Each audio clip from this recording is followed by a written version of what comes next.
வணக்கம். இன்னைக்கு நம்ம திருக்குறள்ல இறைமாட்சி அதிகாரத்துல 382வது திருக்குறள் பார்க்க போறோம். அஞ்சாமை ஈகை அறிவூக்கும் இன்னான்கும் எஞ்சாமை வேந்தற்கு இயல்பு.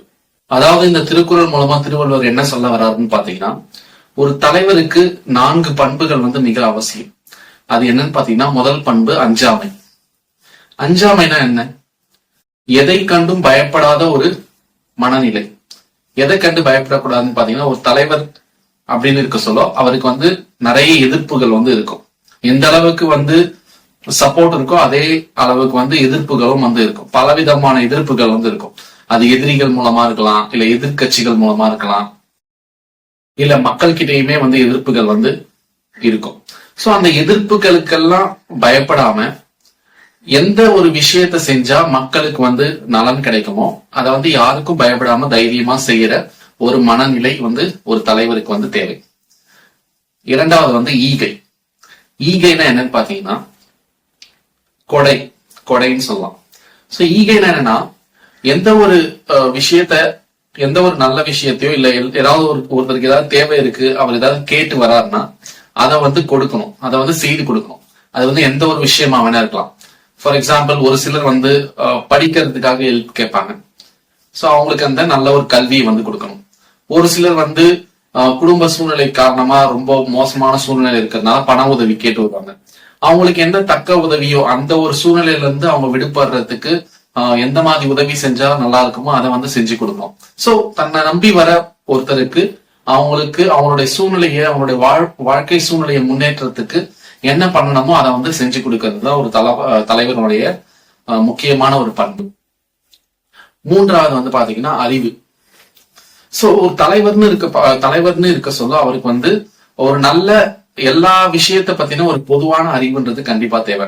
அந்த நாடு பத்தி எல்லா விஷயமும் அவருக்கு ஓரளவுக்கு தெரிஞ்சிருக்கணும். ஓகேவா? எந்த மாதிரி மக்கள் வாழுறாங்க, மக்களுக்கு என்ன தேவை, இந்த எந்தெந்த பிரச்சனையை மக்கள் தினம் சந்திக்கிறாங்க, அந்த பிரச்சனையில இருந்து வெளிப்படுறதுக்கு மக்களுக்கு என்ன செய்யணும், இந்த மாதிரி நாலேஜ் அவருக்கு இருந்தாதான் அவர் நல்ல முறையில ஆட்சி செய்ய முடியும். நான்காவது பாத்தீங்கன்னா ஊக்கம். ஊக்கம்னா என்னன்னா, பொதுவா ஒரு முயற்சி செய்ய சொல்ல அதுக்கு ஊக்கம் ரொம்ப அவசியம். ஏன்னா பலவித தோல்விகளை சந்திக்க இருக்கும். பொதுவா ஒரு தலைவர்னா அவர் நிறைய தோல்விகளை சந்திச்சுதான் ஒரு தலைவரா ஆகியிருப்பாரு.